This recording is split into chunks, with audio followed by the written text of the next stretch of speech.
Hi കൂട്ടുകാരെ, എല്ലാവർക്കും പുതിയ ഒരു കുഞ്ഞു വീഡിയോയ്ക്ക് സ്വാഗതം. അപ്പോൾ ഇന്ന് നമ്മളെ ഈ വനത്തിനകത്ത് നമ്മളെ കാട്ട് ജാതി എന്ന് പറയുന്നൊരു സാധനമുണ്ട്. അത് നമ്മളെ സാധാ ജാതിയുടെ അരി പോലെ തന്നെയാണ് ഇരിക്കുന്നത്. അതിൻ്റെ പുറത്തുള്ള തോടിനെ പോലെ തന്നെയാണ് ആയിരിക്കുന്നത്. ഇന്ന് നമ്മൾ അതാണ് കാണിക്കാൻ വേണ്ടി പോകുന്നത്. പിന്നെ കുറേ നാളുകൾക്ക് ശേഷം ഒരു 2 ആഴ്ച ആയെന്നാണ് നമ്മൾ വീഡിയോയിലോട്ട് വന്നിട്ട്. അപ്പോൾ അതുകൊണ്ട് ഇന്ന് വിചാരിച്ചൊരു കുഞ്ഞു വീഡിയോ നിങ്ങളെ ഇന്ന് കാണിക്കാം. അപ്പോൾ നമുക്ക് എന്തായാലും പോകാം. ഇത് നമ്മൾ പുറത്തേക്ക് പോകുന്ന റോഡാണ്. അപ്പോൾ റോഡിൻ്റെ സൈഡിലാണ് നിൽക്കുന്ന മരം. ജാതിയുടെ പത്രിക പോലെ തന്നെയാണ്. അതിൻ്റെ ചെറിയ കുഞ്ഞു കായും പിന്നെ അതിൻ്റെ തോടുകളും. അപ്പോൾ നിങ്ങളെ ഒന്ന് കാണിക്കാം എന്താണെന്ന്. ഈ റോഡ് സൈഡാണെങ്കിലും വേണ്ട ഇത്തിരി താഴോട്ടിറങ്ങി പോകണം, അപ്പോഴെങ്കിലേ കാണാൻ പറ്റുള്ളൂ. അപ്പോൾ അതിൻ്റെ മരമൊന്ന് ഞാൻ കാണിച്ചു തരാം. ഇതിനകത്തൂടെ പോയതിന് ശേഷം മാത്രമേ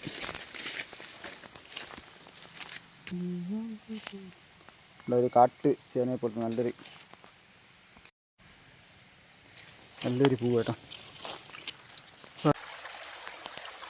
ഇതാണ് ഈ നമ്മളെ കാട്ട് ജാതിയുടെ മരം. പക്ഷേ ഇത് ഏറ്റവും ഭയങ്കരമായ മരമാണ്. നമ്മൾ നട്ടു വളർത്തുന്ന ജാതിയേക്കാളും ഈ വനത്തിനകത്തേ കാട്ടിനകത്തൊക്കെ ആയിട്ട് തന്നെ നല്ല വലിപ്പത്തിലും മണ്ടയിലാണ് കായകൾ കിടക്കുന്നത് കേട്ടോ. പക്ഷേ ശരിക്കും സാധനം ഉണ്ടെന്ന് തോന്നുന്നു മണ്ടയിൽ. അപ്പോൾ നമ്മളെ കാട്ട് ജാതിയുടെ ഇതാണ് സാധനം.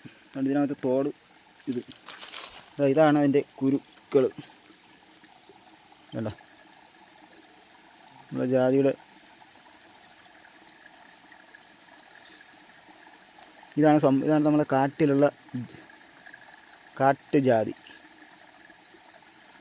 അടിപൊളിയായിട്ടുണ്ട്. ഇതാണ് നമ്മളെ കാട്ടിലെ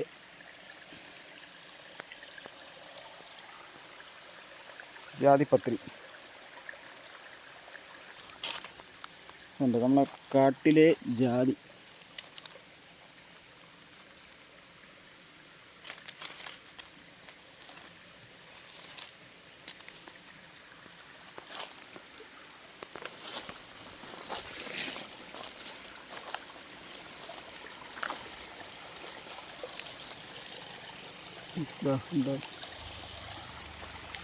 നമ്മളെ കാട്ടുജാതി ഒരുപാട് കാളിങ്ങനെ കിടപ്പുണ്ട്.